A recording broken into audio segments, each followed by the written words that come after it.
नमस्कार, आदाब, सत श्री अकाल, जय भीम, जोहार। मेरा नाम है नवीन कुमार।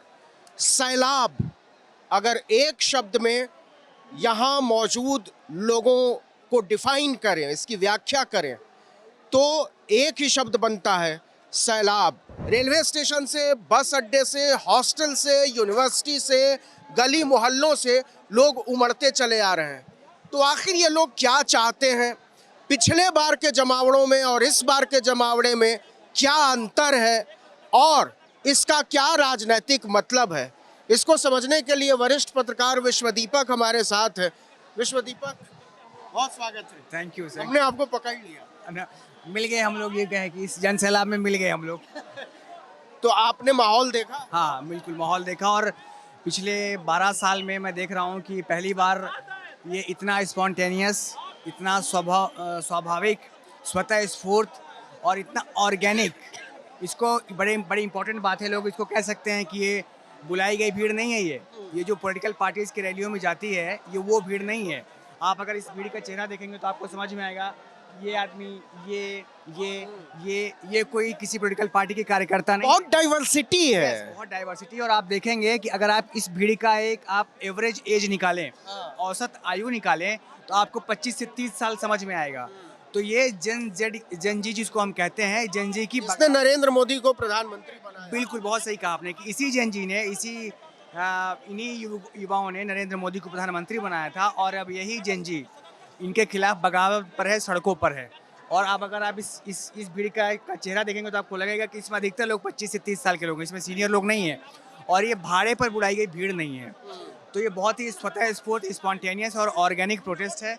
और ये जेंजी का हल्ला बोल है मोदी सरकार के खिलाफ। ये उनके लिए एक बड़ी वार्निंग है। इसमें मैं ये नहीं कह सकता कि एक बड़ा रिबेलियन होगा इसमें, लेकिन इसमें एक बड़ी वार्निंग है, बड़े इसमें संदेश हैं। इसमें आप इनके स्लोगन्स पढ़ेंगे, आप इनके नारे देखिए, आप इनकी बातें देखिए। अभी ये लड़का जो लिखा हुआ है, इसने लिखा हुआ है कि न पढ़ूंगा न पढ़ने दूंगा, न पढ़ूंगा न पढ़ने दूंगा। देखिए मित्रों, न पढ़ा हूँ न पढ़ने दूंगा। ये बहुत बड़ा कटाक्ष है नरेंद्र मोदी के ऊपर, प्रधानमंत्री के ऊपर, किसी देश के ऊपर, मतलब भारत जैसे देश के प्रधानमंत्री के ऊपर ये बहुत बड़ा कटाक्ष है। इतनी ज्यादा तादाद में इसको यहीं रोक दिया गया है। बहुत छोटा सकरा रास्ता दिया गया है, क्योंकि इसके बाद पार्लियामेंट स्ट्रीट शुरू हो जाता है। बिल्कुल बिल्कुल। तो लोग ज्यादा ना जमा हो जाए, इसलिए यहीं से एक रुकावट शुरू कर दी। और पूरे रास्ते में मतलब कनॉट प्लेस और आसपास के इलाकों में भारी जाम है। इसके अलावा सारे मेट्रो स्टेशन बंद कर दिए गए हैं। शुरू में इस सरकार ने, जैसा कि इनका अप्रोच है, इनका जो सत्ता की जो हनक जिसको हम कह सकते हैं, वो इतने हनक में है कि इनको लग रहा था कि ये प्रोटेस्ट खत्म हो जाएगा, अपने आप फिजल आउट हो जाएगा। 10 दिन तक, 15 दिन तक उन्होंने बैठने के लिए अलाउ किया। शायद इनको ये अंदाज़ा नहीं रहा होगा कि इतनी बड़ी मात्रा में इसका रिएक्शन होगा वांगचुक को उठाने का, और लोग इतनी बड़ी मात्रा में पहुंचेंगे। Metro station, Mandi House, Central Secretariat, Race Course Road, ITO, इस इलाके के आसपास के जितने भी मेट्रो स्टेशन से उनको बंद कर दिया गया है। जो उधर से लोग आ रहे हैं वहाँ पे बैरिकेडिंग की गई है, उनको रोका जा रहा है।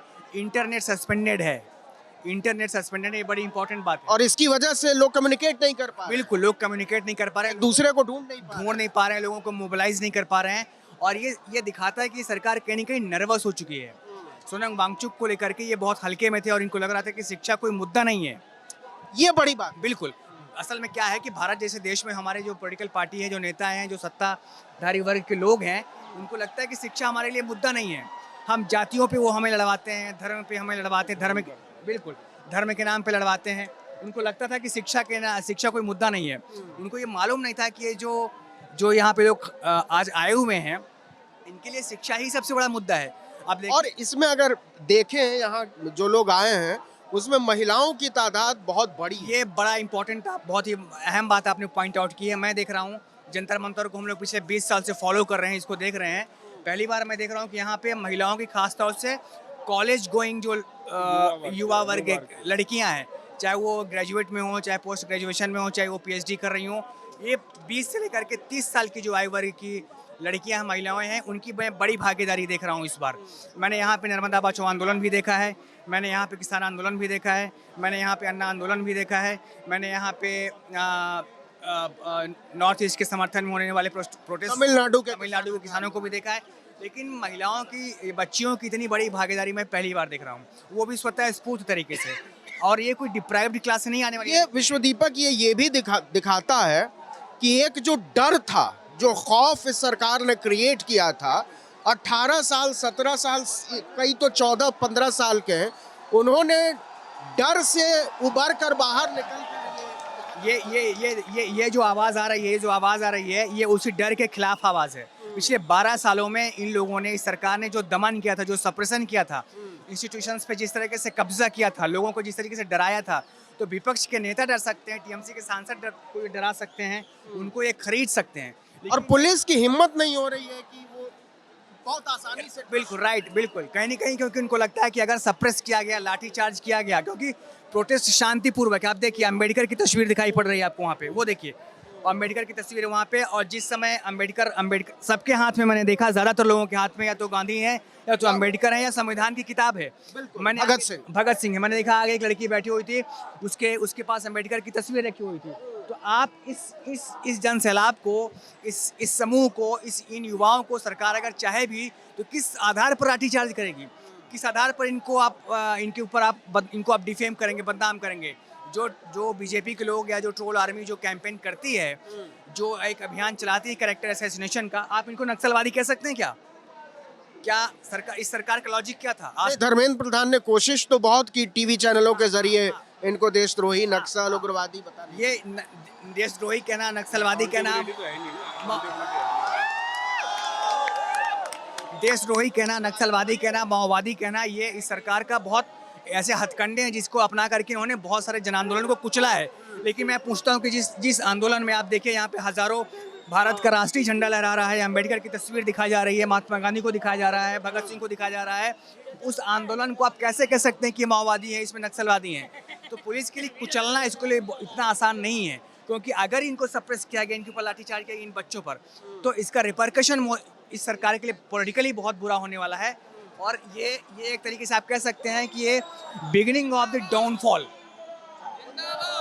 मैं इसमें देखता हूँ, ये सिम्टम्स देखता हूँ मैं इस आंदोलन में, ये इस रिजीम का जो इकबाल था, जो मोदी को जो मोदी अछूत थे, अभी तक मोदी के ऊपर कोई सवाल नहीं करता था। मैं देख रहा हूँ अचानक से वो बहुत सारे सवालों में घिर गए हैं। इथेनॉल का सवाल है, नीट का सवाल है, रिजल्ट का सवाल है, नौकरी का सवाल है, महंगाई का सवाल है, किसान का सवाल है, उधर केन बेतवा का प्रोजेक्ट, उसके खिलाफ। पहली बार मुझे लग रहा है कि 12 साल में मोदी इस तरीके से घिरे। बिल्कुल, आप ये देखिए कि किसी स्प्रिंग को आप इतना दबाते हैं, ये बिल्कुल एकदम ये समाज का भी सिद्धांत है कि किसी भी आक्रोश को, प्रदर्शन को या समाज को आप जितना दबाएंगे वो उतना ही ऊपर रजिस्ट करेगा। 12 साल से जो दमन हो रहा था, किसानों का दमन हुआ, युवाओं का दमन हुआ, महिला पहलवानों को उसी जंतर मंतर से खदेड़ा गया, घसीटा गया था, हम सब ने देखा उन्हीं महिलाओं को। आज जब मैंने महिलाओं को देखा तो मुझे वो दिन याद आया कि क्या पता इनके अंदर कहीं ना कहीं वो फीलिंग हो, किसी जगह से उन महिलाओं को, महिला पहलवानों को, इस देश के लिए मेडलिस्ट जो महिलाएं थी, मेडल जीतने वाली, उनको घसीट किसी सरकार ने भगाया था। तो जो तमाम सारे मुद्दे हैं, फ्रस्ट्रेशन है, बेरोजगारी है, आप कहीं बोल नहीं सकते हैं, बोलने पे आपके अंकुश है, अगर आप बोलेंगे तो आपके खिलाफ केस हो जाएगा, बुलडोजर चला दिया जाएगा आपके घर में, अगर आप सरकार का विरोध करते हैं तो आपको जेल भेज दिया जाएगा।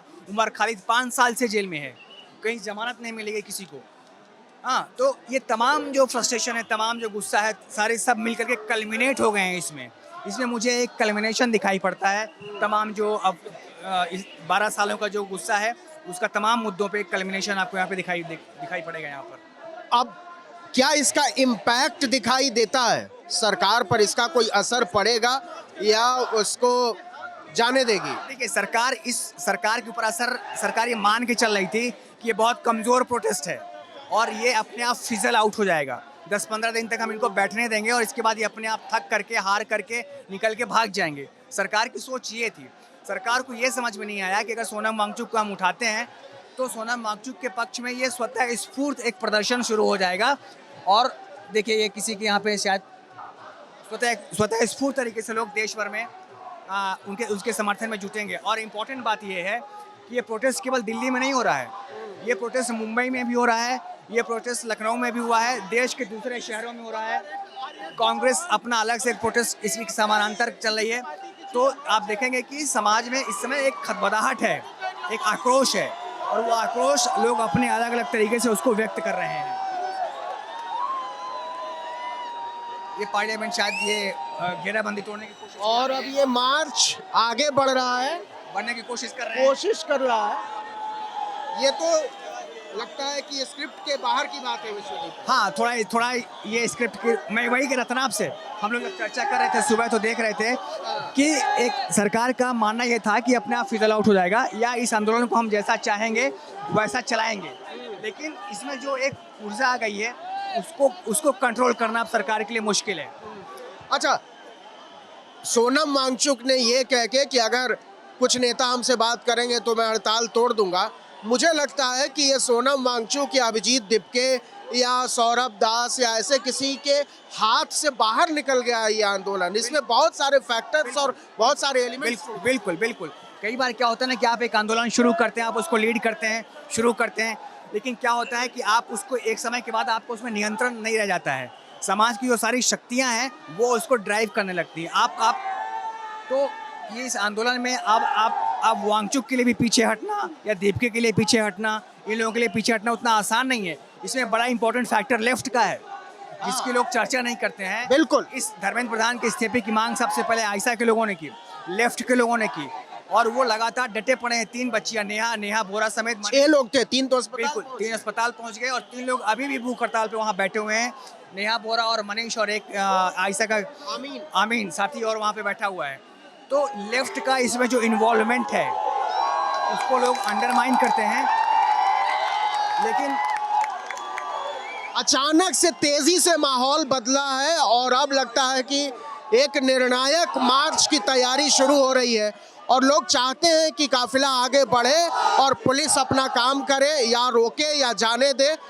इस तरफ बहुत ऊंचा बैरिकेड विश्वदीपक खड़ा कर दिया गया है, जबकि पार्लियामेंट स्ट्रीट जाने का रास्ता इधर से भी है, लेकिन आमतौर पर मार्च इस तरफ से किया जाता है।